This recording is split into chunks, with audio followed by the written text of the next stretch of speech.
Hey, architecture firm owners and emerging leaders. Get ready for unparalleled insight into the development of a world-class architecture firm and a worldwide organization driving the digital transformation of the design and construction industry. With Build Smart, the podcast that's changing how our profession operates. We share the incredible stories behind innovation in the building industry with my friend and co-host, Patrick McLamey, FAIA, former CEO of the international architecture firm, HOK. You know, Yamasaki's office or firm lasted during his lifetime. And when he passed away, I think that was the end of the Yamasaki office. Helmut did not want that. He wanted a firm that would live out and grow beyond the founders. In Season 1, discover the untold stories behind HOK's meteoric rise, from 150 employees in St. Louis to a powerhouse with over 1,900 staff members and 27 offices worldwide. You know, they weren't as polite as the Kojima people. That was just boom. And anytime you have a creditor, whether it's Kojima or the bank, that wants their money, unless you can raise money someplace else, you are out of business. Bankrupt. And hold on tight for Season 2, where Patrick takes us on a new adventure as chairman of Building Smart International, shaping the future of digital transformation in the design, construction, and operation of built assets. Ian Howell, Ken Harold, and I, Ken was my technical representative from HOK. The three of us took a tour of Europe of 5 cities in 5 days. Very busy time. Simply follow the link in the show notes to subscribe to Build Smart now and uncover lessons that will transform you and your architecture firm.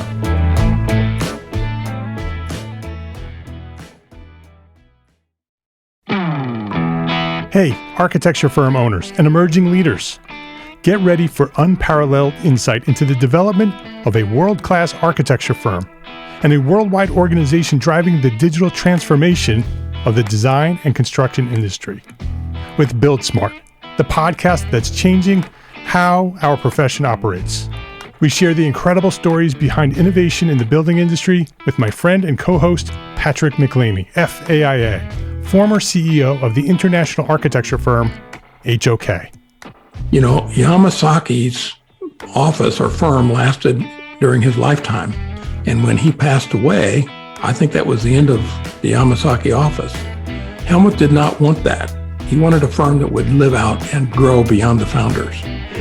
In Season 1, discover the untold stories behind HOK's meteoric rise, from 150 employees in St. Louis to a powerhouse with over 1,900 staff members and 27 offices worldwide.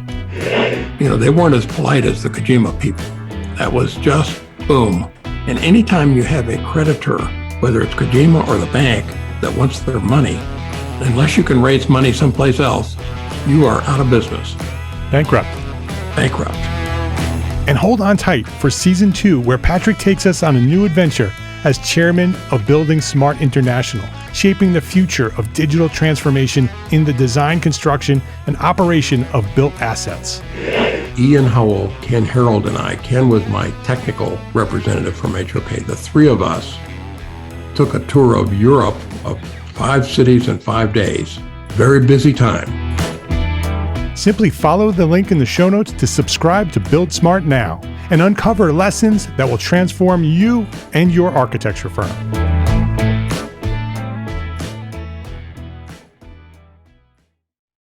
My name is Mark R. LePage, and you are listening to EntreArchitect Podcast, where each week I speak with inspiring, passionate people who share their knowledge and expertise, all to help you build a better business as a small firm entrepreneur architect. This is episode 352, Content Marketing Strategies for Small Firm Architects, with best-selling author Lacy Boggs.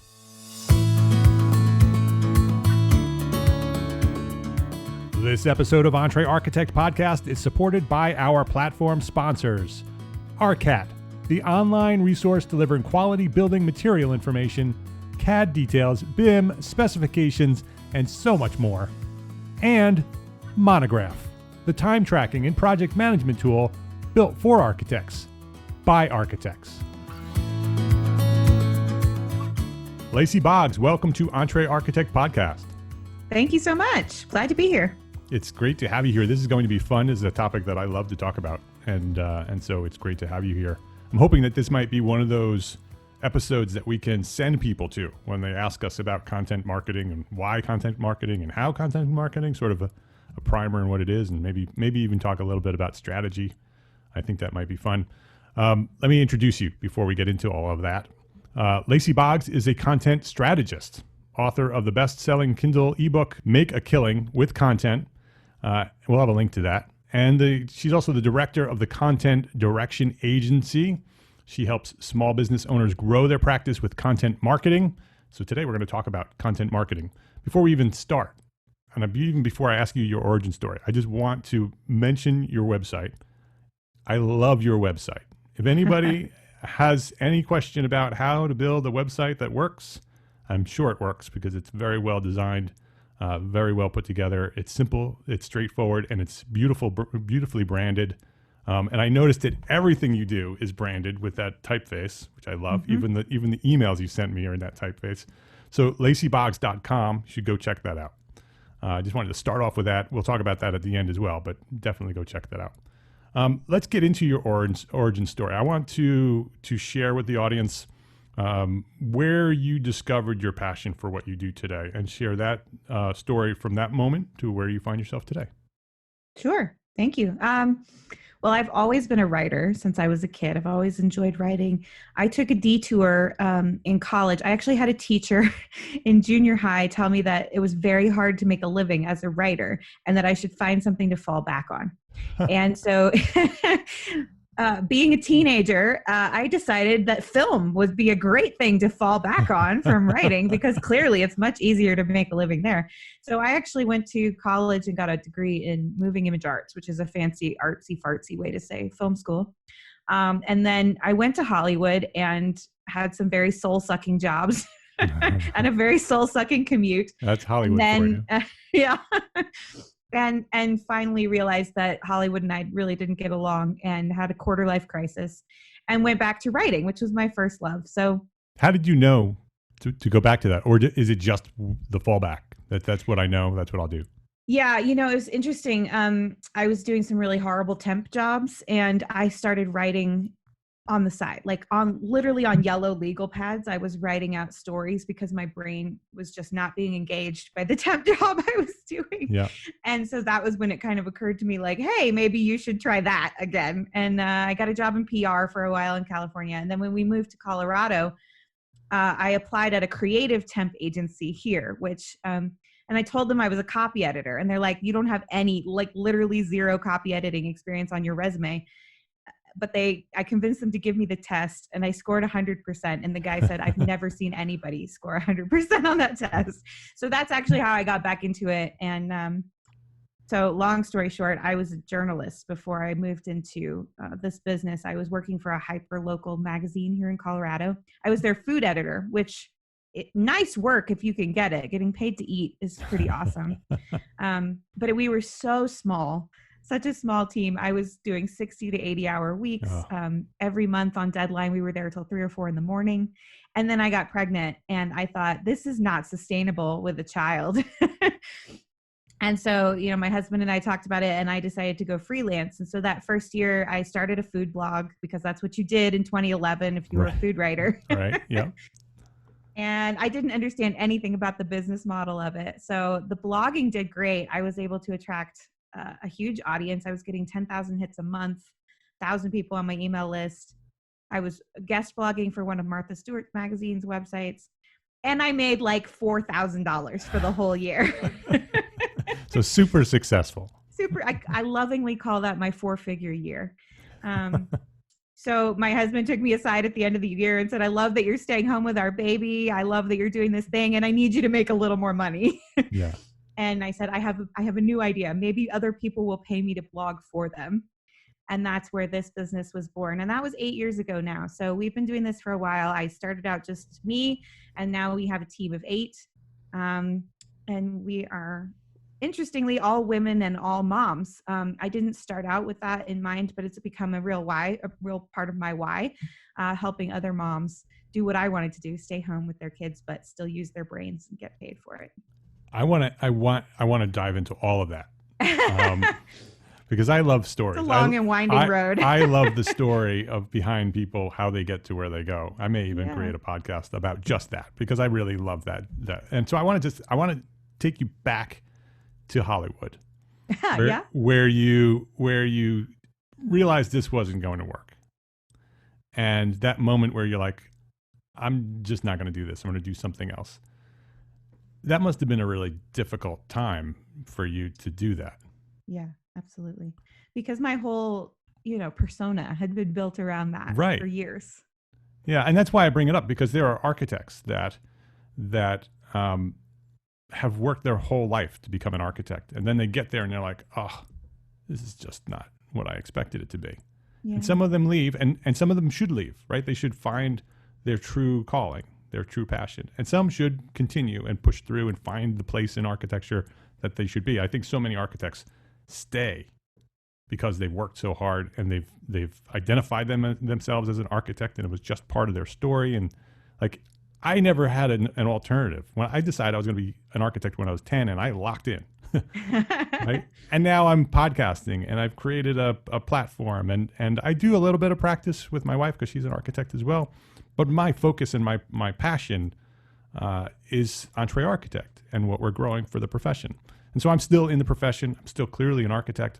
But that moment where I said, okay, maybe I don't design buildings anymore and I do something else.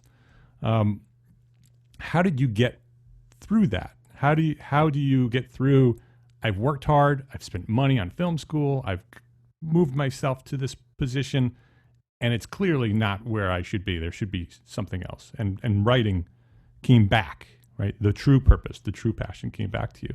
How did you connect all those dots at that time?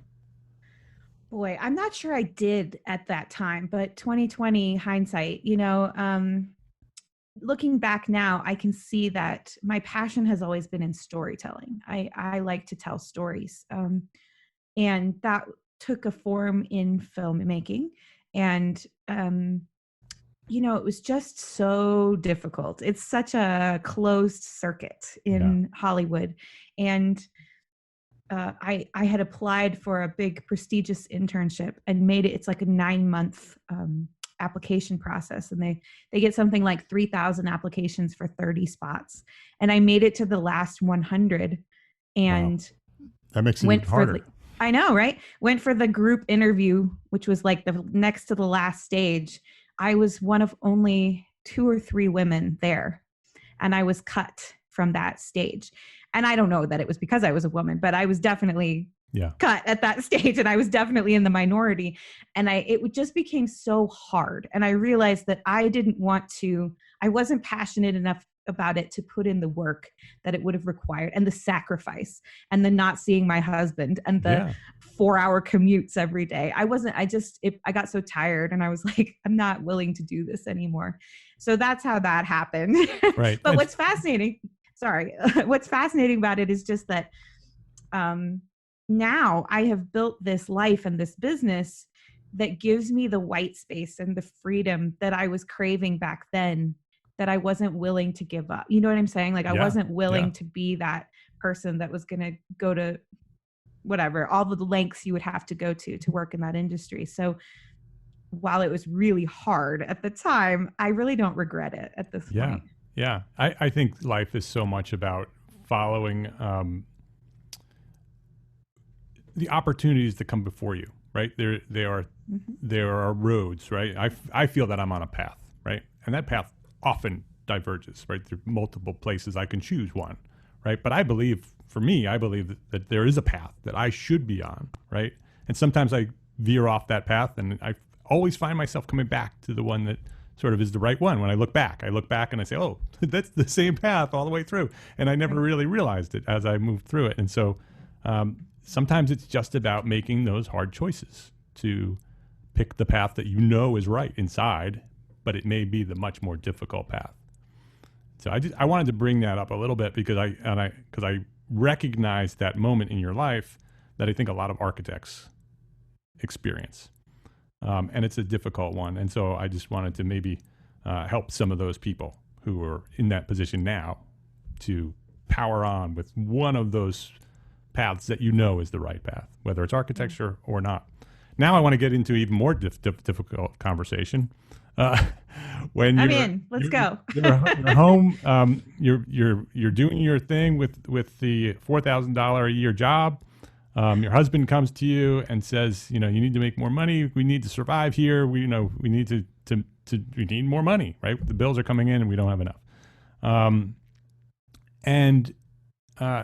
So you say, I got this idea. I'm going to write for other people's blogs. How did that conversation go? Was he all in on that? Or was there a sort of are you kidding me moment where that's not what I meant. I need you to go and get a job. No, he's always been very supportive. And actually the economics of it didn't make sense for me to really go get a full-time job when she was a baby. At least here in Colorado, infant childcare is ridiculously expensive. So, from my previous full-time job, one of the reasons I left was because more than half of my salary would have gone to infant daycare. And I was like, I'm going to get paid half my salary not to see my kid. That seems terrible. Yeah.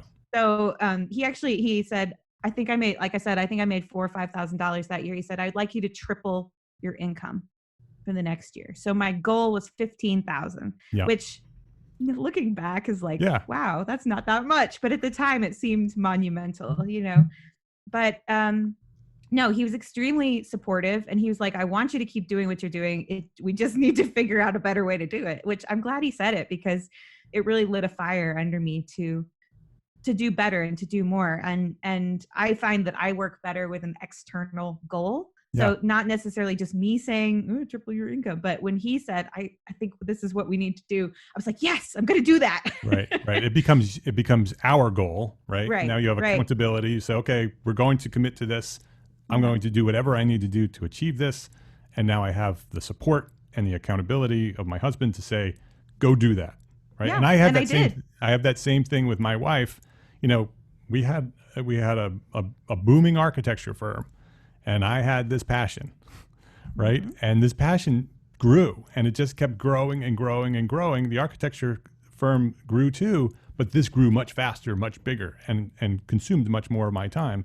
And so it was clear that this is the direction that we should go, and still practice. So we're still doing that, and we have plans to practice even more.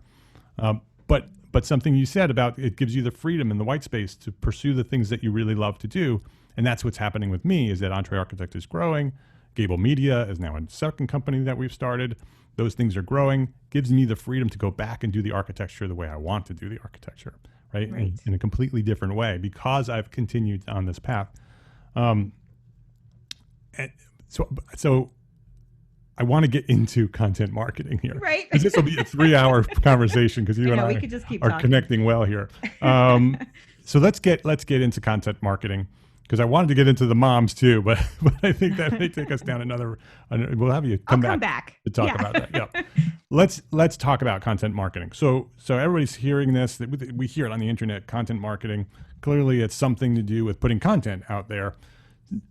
Define content marketing. What for you? For when you propose content marketing to a client, what is content marketing?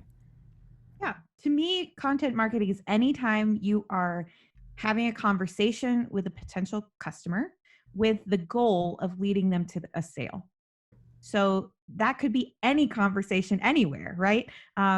This podcast that you put out is content marketing. It could be a blog. That's probably the most classic example. Could be videos. Could be, I don't care. It could be tweets and TikTok, whatever, Snapchat, wherever you are, wherever your people are hanging out. But Instagram, LinkedIn, Facebook, anywhere you're producing content that is a conversation with a potential customer with the goal of potentially leading them to a sale. So I think that last part, I always make sure to tack that on, because that's something people forget. So they say, oh, I'm supposed to do content marketing. Okay, I'm going to be on LinkedIn every day and I'm going to post something on LinkedIn. So they just post other people's articles, or they share cool stuff they've seen, which is fine, but it's not it's not leading anybody to a sale, right? So the marketing part of content marketing is that it's for your business to help grow your business and lead people to a sale. Yeah. And that's important because you can spend your whole day content marketing without the marketing It's a full-time job. right? And do lots of it. And you could love it because, you might love to write, or you might love creating podcasts or creating videos or whatever you do. Spend your whole day on Instagram and your TikTok. There is so many different ways to do it, but unless you have a strategy behind it, right? And you've created some sort of strategy, which I want to get into, then it's just content. It's not content marketing, right? You're just creating content. So who is it for? Who should be using content marketing? Is it for everybody?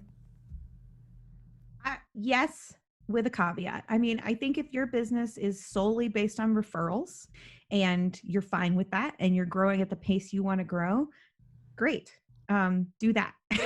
Yeah. If at any point you want to expand or you want to nurture those referrals or you want to get to a place where you're not so dependent on referrals, that sort of thing, that's when content marketing or any, marketing in general comes into play. So it's when you are at a point in your business where you're ready to grow, reach a bigger audience, and scale to some degree. We will return to our conversation after this quick break to say thank you to our platform sponsors here at EntreArchitect, ARCAT, and Monograph. ARCAT.com has been assisting architecture professionals in their search for the best products for their projects for nearly 30 years. Starting as a printed desktop reference with listings in manufacturers' catalogs, ARCAT has evolved into the #1 most used website for finding building product information. Today, ARCAT is an invaluable tool for AEC professionals, offering a powerful product search engine that's backed up by up-to-date CAD, BIM, and specifications. And just as it was in 1991, today, ARCAT offers all of this at no cost to their users and without requiring any registration. It's free. Visit EntreArchitect.com/ARCAT today and see why architecture professionals have leveraged the power of ARCAT for 3 decades. EntreArchitect.com/ARCAT. That's EntreArchitect.com/ARCAT. Spreadsheets. Are you tired of using spreadsheets to keep track of your project plans, your budgets, your staff, your time?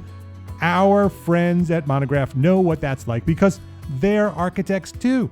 They know all about that spreadsheet mess that you're dealing with. So they did something about it. Monograph is a time tracking and project management tool built for architects by architects to respond to the challenges that small and medium-sized firms face on their quest to a profitable business. With Monograph's integrated suite of tools, you'll stay on track and on budget without the overhead of wrangling spreadsheets every day. Improve your firm's operations today. Try Monograph. Try it for free at EntreArchitect.com/Monograph.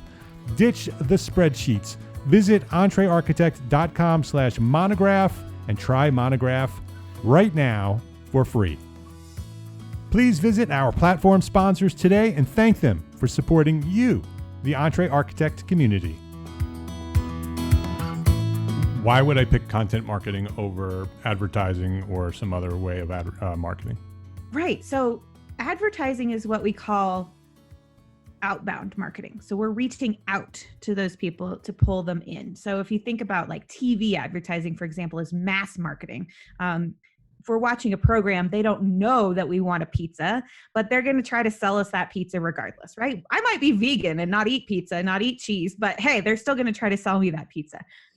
Content marketing is more inbound marketing. So we're trying to draw people in by providing them something useful, providing something that's helpful. So it's less about like the mass marketing of, I always think of mass marketing as being like a billboard where you don't know who's driving down that road. Right. You're just hoping that maybe one of your potential customers is there. Now, of course, it's gotten more sophisticated with Facebook ads and Google ads. You can target people, but still, you're just sort of hoping that they want what you've got.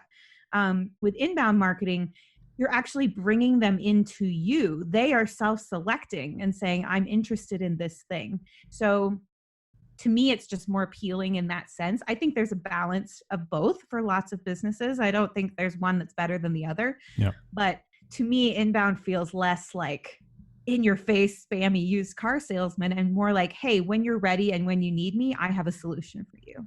Yeah. The one is an interruption, right? You're carrying on with your life, or you're trying to get something done, or you're on social media for a specific reason, and you're interrupted with an ad, right? They're trying to pull your attention away to sell you something. With content marketing, you're inviting them, like you said, you're inviting them into a discussion, into a conversation with you, providing content that they are interested in. So you're inviting them into your world, which is something that they want, and you have permission now to have that relationship with the person that you're dealing with. That's right. And so, which is much more effective, right? You have a much more likely chance of connecting with that person with a sale. But there's good ways to do it, and there are bad ways to do it, right? Sure. There needs to be a strategy, and there needs to be an intent, and there's a way that you do it, right? And how you present the content when you ask for the sale. So can we walk through that a little bit? What are some of the steps for someone, if somebody's going to dedicate themselves to content marketing strategy? And this is going to be my way of doing it. So maybe a small startup architecture firm, they're going to use content to market their firm to get those first few projects. How do they start? Yeah. The very first thing is to identify the goal. So what is the goal of creating this content? Do you want people to sign up for your email list? Do you want traffic to your website? Do you want people to get on a phone call with you to talk about a project? Like, what is the overall goal of the content strategy? We always talk about that first. And then I always ask people, what are the metrics we're going to use to track it? Because so often with content feels a little fluffy. Like it's like, oh, Right. It's words and pictures, but there's data underneath it. And so I want to make sure that we're tracking the right things. And what I mean by that is there are what I like to call vanity metrics out there. So just because you're super popular on TikTok doesn't mean that anybody's going to hire you to design their building, right? Right. So we have to make sure we're tracking the right things to align with our goals, to make sure the content is doing what it's supposed to do. And then from there, we can decide what to create and where to put it. And those two are really important as well. So I keep mentioning TikTok just because it's kind of funny. I would imagine there's not as many people who are going to hire architects on TikTok as there might be on, for example, LinkedIn, right? You might have a better chance of reaching, depending on what type of business you do, exactly. I guess. It may depend on your market. Yeah. But Instagram, like if you design houses, let's say, Instagram might be a great place to be for wealthier people who love aesthetics, right? That's a great place to reach people. Yeah. So we want to make sure that the channels align with the goals, right? And also that the kind of content you're producing aligns with the goals. So you mentioned before we started that your architects that listen to you are very busy, right? That they're very, they have a lot going on. And so, maybe trying to reach them with a 2-hour webinar isn't the right channel because they're busy. They don't have time for 2 hours to sit there and listen to you talk, right? But if you could give them, for example, a series of 5-minute or 10-minute videos, that might be a lot more exciting for them to consume in bite-sized pieces, right? So we got to consider all those things before we ever say, okay, now what am I going to talk about? Right. So my strategy is always to start with those big picture whys. Why am I doing this for me? But also, why am I doing this for my customer? What are they going to get out of it? And then move down from there. And then the last question is, what am I going to talk about? Right. So can we go through that again? So goals, pick a big goal. Or not big goal, but what is your goal? What is your goal? What's the intent of creating this content? Then how do you track that? So you can identify whether you are meeting that goal or not, if you're moving in the right direction. Then did I understand it right that you sort of need to pick a platform? It doesn't have to be just one, but where, like, I guess it's more thinking about your customer at that stage. Where are they hanging out? What do they want? Okay. So identify the customer and where they're hanging out. Yeah. And that'll help you identify your channels and how you're going to reach out to them. All right. So find your target market. So goals, tracking, target market, which we talk about all the time here. Then you pick your channels based on who you're trying to target. Mm-hmm. And so if you're, looking for 18-year-olds who like to dance around, TikTok might be the place for you to go. But TikTok could be used if your market's there, because there are lots of adults using TikTok now. Sure. And I've found you can really stand out on TikTok at this point. And I've found some really interesting content on TikTok, where for gardening or for cooking, if you have something specific in architecture that you can demonstrate in a very short form, because TikTok's really quick, and your market is there, right? Because some of our markets are there, I can tell you, because I'm looking at TikTok in order to.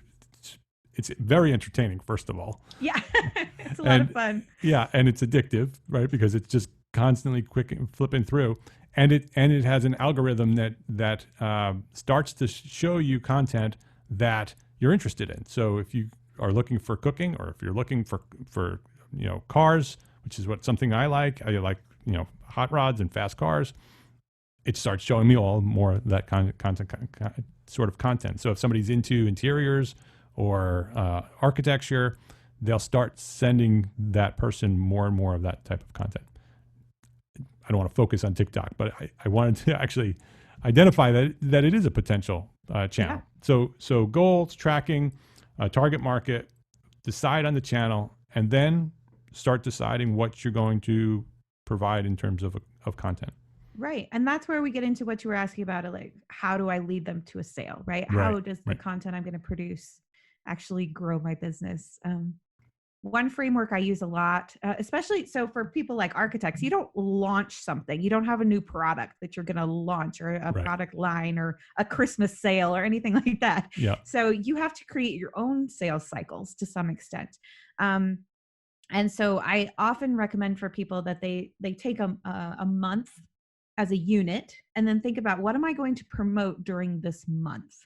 And then we use an old copywriting formula, like from Mad Men days. It's called AIDA. It stands for attention, interest, desire, and action.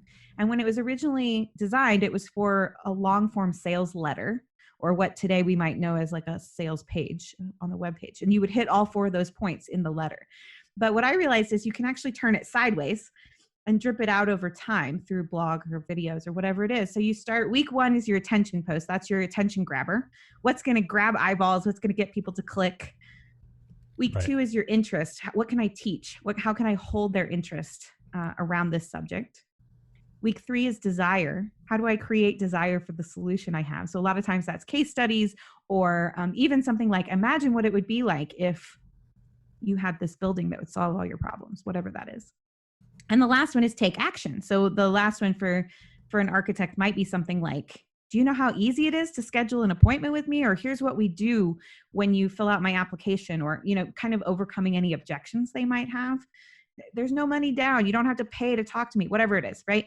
That's kind of your action. And so when you drip it out over time like that, it leads people down the path towards a sale. My favorite metaphor for this is thinking of it like rocks in a river. If you think of your customer as being on one side of the river and a sale as being on the other, your content is the rocks in the river. If you just throw them out willy-nilly, your customer's probably going to fall in the river and wash away. If you put them, though, the right pieces, the right size, at the right spacing, it makes it much easier for the client to get across and make a sale. So it's kind of a visual way of imagining, like, am I putting the rocks in the river at the right time, the right kind of rock to make that an easy journey? Yeah, that's great. I love the formula, right? So it's attention, interest, desire, action. Yep. And if many of us may start wanting that sale right away, so you post content and there's like a click to buy button, right? Yeah. And you instantly are rejected. And content marketing doesn't work. Right, exactly. And it doesn't work because it's not being done properly. And so to have a formula where and you break it down into 4 weeks or a month worth of content, you have your attention, and you're just trying to get noticed, right? In that first week, just trying to connect, right? Find the right people looking at you. And so they want more, right? So they want more. And then you start giving them something that they're interested in, something you teach them, because now you have the audience, you have the eyeballs, you start teaching them something, you start giving them something they're interested in. Then it becomes a desire, right? You start planting the seeds that you can do this, right? We can help you with this. This Right. is We something can that you solve would your like. problem. Right. And then finally you go for the sale. You finally start providing ways for them to take action to get to the next step, right? It might be Right. schedule a call, or, fill out this form, or whatever that next step is in the process. Get them to your website so you can take them through another process on the website. Yeah. Notice we're not saying, give me $25,000 right now on this blog post. It's a little like dating, right? We're not going to ask you to marry me on the very first date. You kind of have to, okay, buy me dinner first, so you have to walk people through this so they're comfortable with you. It's about building up that know, like, and trust factor, because all things being equal, we do business with people we know, like, and trust. And the more you can tell stories and share information and be useful, the more people are going to know, like, and trust you. And that's what content marketing is all about. It's that give and take. It's that conversation. And we're looking for that mini yes with a piece of content. It's not necessarily, okay, I'm going to write you a check. It's like, yes, I'll read your next blog post. Yes, I'll get on your email list. Yes, I will apply for a call. Yes, I will actually show up to the call, right? Every one of those yeses gets a little bigger, and then they're ready to make the big yes. Right. And you're building a rapport with them all along. You're building more and more trust, right? Because it takes a lot of trust for somebody to say, yes, you do my project. Here's a check for $25,000. Yeah. You're not going to get that from a blog post. No. Right. So that's not the goal. Not, right. The goal is not the not sale. The goal is to get them into your world, right? So you can then take them through another process, which can be a very similar process. You can take them through your website and go through the process on your website, which is a different conversation, which then may lead to, building that connection with them, having those touch points where eventually you'd be able to ask for the sale. Right. And so I love this. This is very, very top of the funnel. If you think about it in terms of the funnel, at the very bottom, at the point of the funnel is the final sale, that $25,000 deposit. Up at the top, the funnel is really, really wide. You're just trying to, and that attention phase is you just looking at the whole world, right? And trying to find casting the net. find a few people within that world who may be interested in something that you do, right? And then they just get filtered through the funnel. And some people hear that funnel, it's like, oh, you're just forcing them into a sale, but it's not. You're inviting them into a conversation, right? Right. It's what Seth Godin coined the term permission marketing, which means we're, instead of the ad, like we talked about earlier, that just interrupts you and pops up whether you like it or not, we're asking permission. So each of those yeses is permission to keep marketing to them. So when they click on a thing and sign up for your email list, for example, they're saying, yes, please market to me more. Exactly. Right. And if you're looking they may not realize they're saying that, but that's what they're saying. Yeah. And if you're looking for a book to read Permission Marketing by Seth Godin. Great. Do you know that was such a revolutionary idea when he published that book in 1999? He got kicked out of a National Marketers Association for writing that book. Yeah. And now it's totally... It is the way to do marketing. Right. He was and he still is ahead of his time. He's a genius. But that is a fantastic book. It was way ahead of its time. But it worked then, and it works today. It works now. And so read that book, and you'll learn a lot about what we're talking about here. Also, I wanted to mention, like, at the attention phase, you're not speaking to the whole world necessarily. You're speaking to the exact person that can benefit from your service. So I don't know very much about architecture, but I assume that many of your people listening specialize in a specific kind of architecture or a specific type of building that they work. And so you're only speaking to those people who are looking for help, who need a building, who need a design, who need an expert, right? So you're not the Coca-Cola or the Walmart of the world trying to reach everybody. You can actually speak to one specific person in your head. And what's amazing about that is that because there's 8 billion of us, there are plenty of that person out there. So think about your favorite customer, your most valuable customer, and write directly to them when you're writing that attention post. What would get them to stop scrolling? What would get them to click? What myth do they believe that you need to overcome, right? That you can bust a myth and blow their mind. Yep. That's what's going to get attention, and that's what's going to draw in the right kind of people for you. Yeah, that's super valuable. Thank you for clarifying that. Lacy, before we wrap things up, I wanted to ask you the one question that I ask everybody here. And it's a big, wide open question, so it's easy to answer. What is one thing that a small firm architect can do today to build a better business for tomorrow? I think stopping to think about what that goal is for your marketing is probably the first step that will actually really help your business, because regardless of what kind of marketing you decide to do tomorrow, regardless of whether you want to start a blog or a podcast, or you're like, I'm just going to be on TikTok and do funny dances about architecture, understanding the goal will make whatever action you take so much more effective. So just take 5 minutes and think about, what do you want to achieve by doing marketing? What do you want to achieve by putting out content? Once you know that, the other pieces are much easier to put into place. Yeah, good advice. Her name is Lacy Boggs with 2 G's, LacyBoggs. Website is easy, lacyboggs.com. Again, I started off this podcast with recommending that you go visit lacyboggs.com. Go do that, because that alone is an education on how to present yourself with a brand. Very, very well done. Lacy, is there anything else that architects might be interested in over at your website?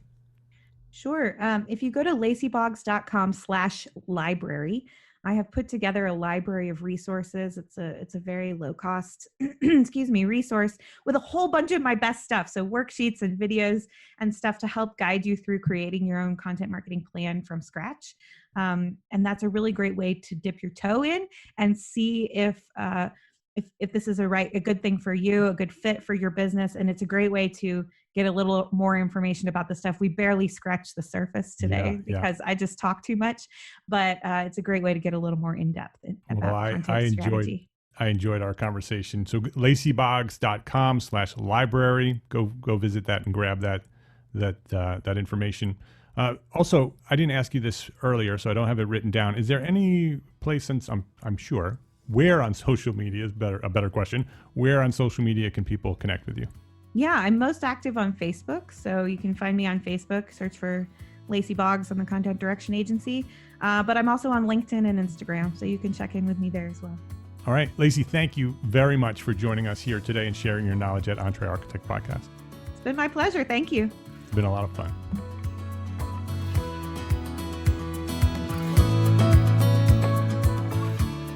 You've been listening to episode 352 here at the EntreArchitect Podcast. If you would like to access the show notes or share this episode with a friend, the link is entrearchitect.com/episode 352. That's entrearchitect.com/episode 352. Please pop that link into an email right now and just send it to one friend who may not know what we're doing here at EntreArchitect, and I would appreciate that. EntreArchitect Podcast is proud to be a part of the largest, most engaged AEC multimedia network on the planet. Have you heard about it? Gābl Media. We are curating thought leadership for an audience dedicated to building a better world. Listen and subscribe to EntreArchitect Podcast and all the shows at gablemedia.com. That's GABL media.com. And check out EntreArchitect Academy membership, ready to edit business resources. We've got them for you. Live monthly training, business training. Yeah, we have that too. And a supportive architect community. Yeah, we have that too. It's all there waiting for you at EntreArchitect Academy membership. And we just met this past Wednesday for our December expert training session with Steve Stockman, the LA-based writer, director, producer of TV, film, and video. Steve taught us how to get from story to video. If you missed it, the recording will be available inside the member archive, where we have over 60 webinar training sessions available for members on demand. So EntreArchitect expert training sessions happen on the first Wednesday of every month. So if you're a member, you get an expert training session every month, first Wednesday of every month. We gather on Zoom for 60 minutes and learn from an expert. And we actually have our questions answered too. So we listen to the expert training. So we have a live webinar. And then because it's live, we can ask questions and we get our questions answered at the end of the session in a really great Q&A session every month. Next month's session is Shannon Lee, the director of coaching at Win Without Pitching. She'll be back to follow up on her last session a few months back.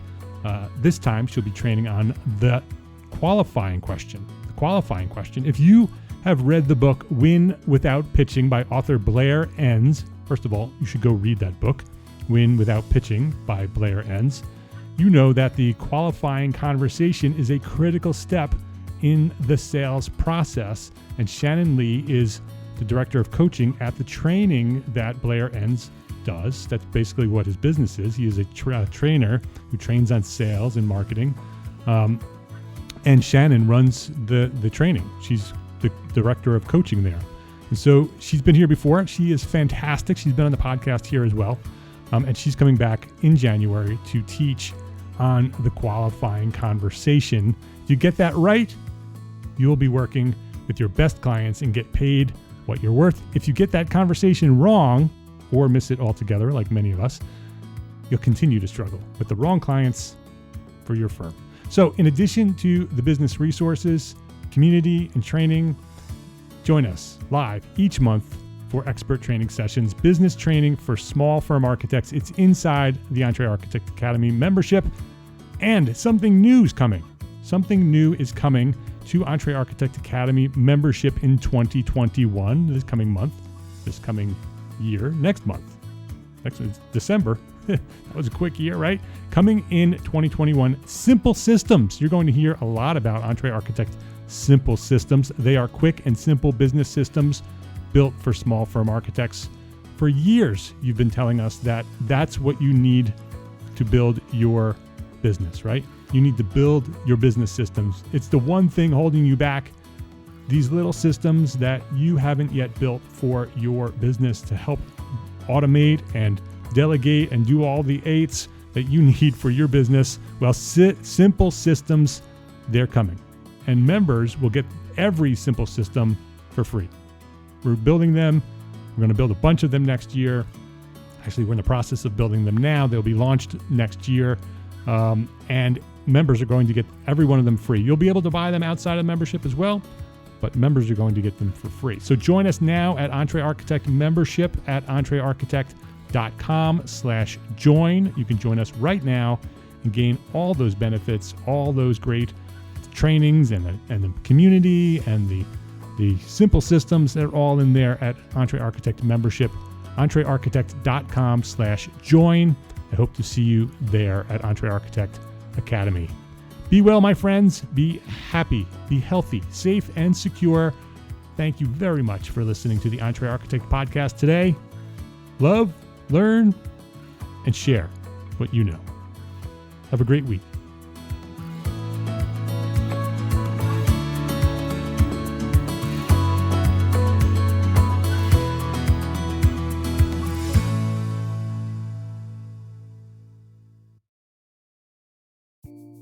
Imagine earning continuing education credits while doing exactly what you're doing right now. Well, you can. Gābl Media has revolutionized the way you earn your continuing education credits with a groundbreaking approach. Forget running around town and scouring the internet for credit-worthy courses. Fulfill your CE requirements effortlessly by listening to engaging podcasts just like the one you're listening to now. Our podcasts are designed to educate, entertain, and inspire, all in a user-friendly environment. But wait, there's more. Architects, Gābl Media is also approved as an AIA continuing education services provider. Upon completion, we handle everything, from reporting your hours directly to the AIA to storing your certificates in your personal Gābl Media profile for your self-reporting needs. So follow the link in the show notes and start earning your credits in the most innovative and entertaining way possible with Gābl Media.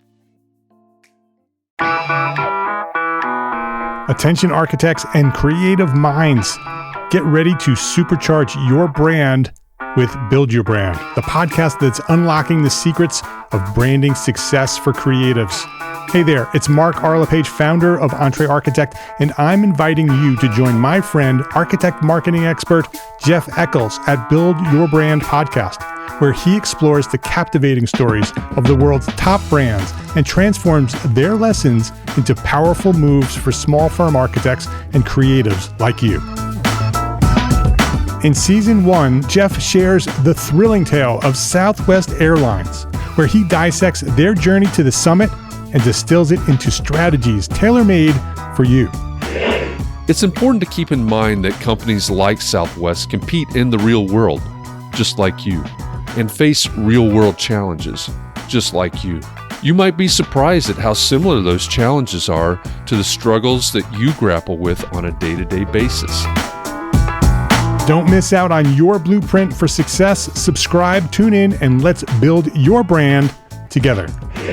You may have noticed that the very best brands in the world are also known for having somewhat unique corporate cultures. That's often the glue that holds everything together when they encounter those rough spots. We don't do it because it inconveniences the passengers to whom we are primarily dedicated, the short-haul, frequent flyer.